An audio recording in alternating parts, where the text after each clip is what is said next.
Pak Humas Polri, Kadif. Kadif Humas, bahwa beliau bicara tentang harkat dan martabat, ya kan? Kita ini bicara institusi kepolisian, ya kan? Yang juga memiliki harkat dan martabat.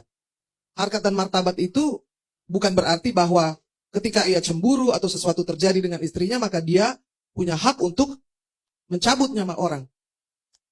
Polisi itu sesuai konstitusi itu harus diingat, Bang. Ini masyarakat sipil dan juga masyarakat banyak agar tidak lupa, ya kan? Nomor 1, melindungi masyarakat. Nomor 2, mengayomi. Nomor 3, melayani. Lalu tugas yang paling penting adalah aparat penegak hukum. Jadi apapun alasan yang sekarang sedang dikarang atau dibuat sebagai senario baru, itu nggak akan laku. Kenapa? Karena satu nyawa sudah melayang. Satu nyawa sudah melayang dengan begitu banyak skenario komplotan kejahatan ini dari awal, dari mulai perusakan TKP.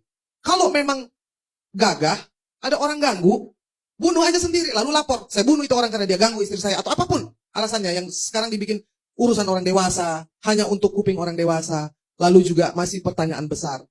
Kita ini harus tahu bahwa apapun yang kita lakukan di sini tidak akan mampu mengembalikan nyawa dari seorang Joshua Huta Barat. Yang ibunya sekarang sakit.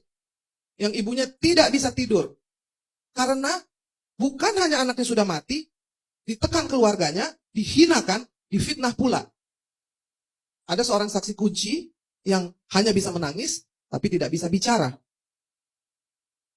Kita ini rakyat Indonesia, janganlah, berhentilah dianggap seperti kera.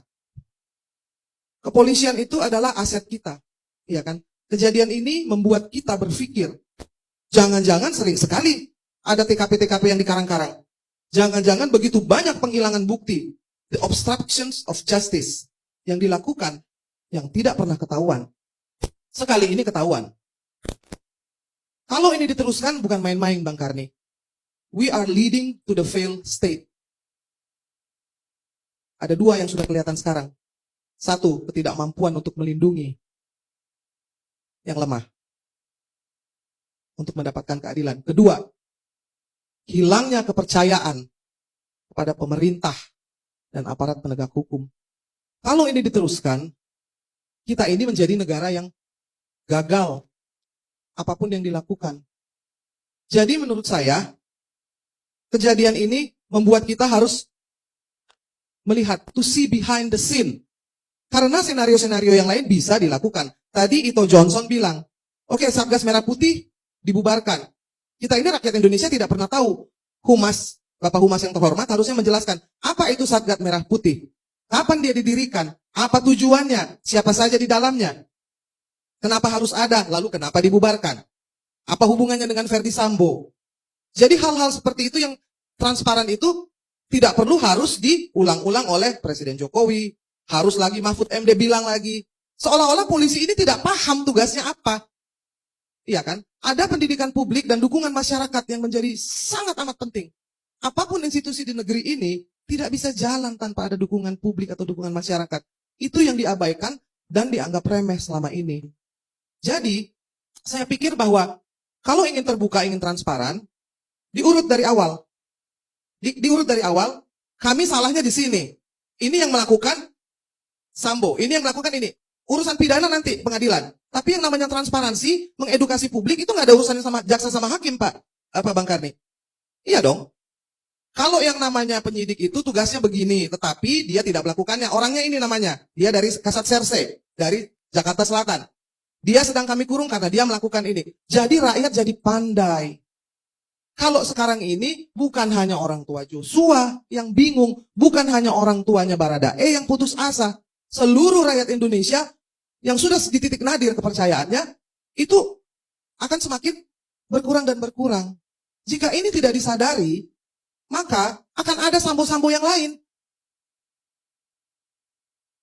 Lalu bagaimana dengan polisi-polisi baik yang merupakan mayoritas, yang tidak punya suara, karena suaranya harus mendengarkan perintah atasan. Ada satu hal lagi yang penting untuk diingat. Atasannya polisi itu hukum, bukan pangkat di atasnya. Polisi itu bukan militer, tetapi gayanya lebih mengerikan dari militer sekarang ini. Itu Glock itu, kasusnya bilang itu senjatanya jenderal. Barada paling rendah punya Glock isinya 17. It doesn't make sense. Nggak masuk akal, itu uang rakyat. Untuk apa? Supir kok dikasih senjata yang isinya 17, polisi itu mengawasi masyarakat sipil. Kalaupun menjaga jenderal pun, emang ada teroris? Apa ada kombatan di dalam kota? Kan tidak ada. Saya bertanya kepada teman saya, seorang jenderal di Angkatan Udara. Punya pistol nggak? Punya. Apa? Glock. Di mana pistolnya? Di gudang. Kenapa? Hanya bisa diambil kalau mau latihan. Itu pun dicatat. Tanggal berapa latihannya, berapa pelurunya.